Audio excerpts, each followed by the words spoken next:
দর্শক, চট্টগ্রামের লালদিঘির মাঠে চলছে ঐতিহ্যবাহী জব্বারের বলি খেলার ১১৫তম আসর।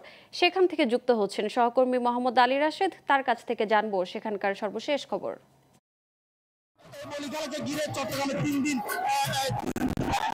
যাচ্ছে চমৎকার, অর্থাৎ অতিরিক্ত গরম পড়ার পরও দর্শকরা আসলে এসেছেন, অর্থাৎ এই খেলাটি যেন কেউ মিস না করেন সেজন্য তারা এসেছেন।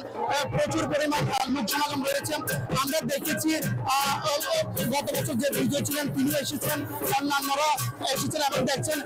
রুজা, আপনার মাধ্যমে আমি দর্শকদের একটু জানাতে চাচ্ছি, আজকের এই জব্বারের বলি খেলা প্রায় ১০০ জন রেজিস্ট্রেশন করেছেন এমনটা আমাদেরকে জানিয়েছেন। অর্থাৎ এই জব্বারের বলি খেলাটি হচ্ছে কি, জব্বার তিনি একজন ব্যবসায়ী ছিলেন। ব্রিটিশ বিরোধী আন্দোলনে তিনি অর্থাৎ যুব সমাজকে একত্রিত করার জন্য, যুব সমাজকে শক্তিতে পরিণত করার জন্য এই খেলাটি আয়োজন করেছেন। আপনারা জানেন করোনার কারণে মাঝখানে ২ বছর ছিলেন না, ২ বছর খেলাটি অনুষ্ঠিত হয়নি, কিন্তু ১১৫তম খেলা প্রতি বছর খেলা অনুষ্ঠিত হয়েছে। একটু যদি আমি আপনাদেরকে দেখাই বলি খেলা, এই বলি খেলার আসলে চমৎকার চিত্র। এখানে প্রায় ৪টি টিম খেলায় অংশগ্রহণ করেছে।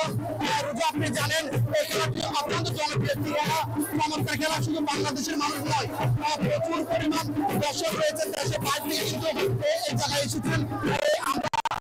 আমরা দেখেছি, আমরা অনেকদিন থেকে কথা বলেছি, তারা আমাদেরকে জানিয়েছেন প্রচন্ড গরমে খেলা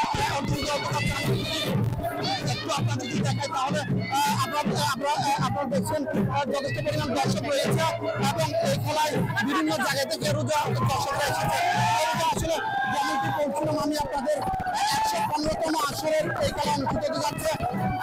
রোজা প্রায় ১০০ জনের উপরে এখানে বোর্ডে অংশগ্রহণ করেছে।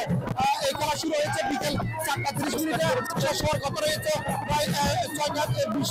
তো এ ছিল আমার কাছে রোজা জব্বারের বলি খেলা থেকে সর্বশেষ সংবাদ। জি।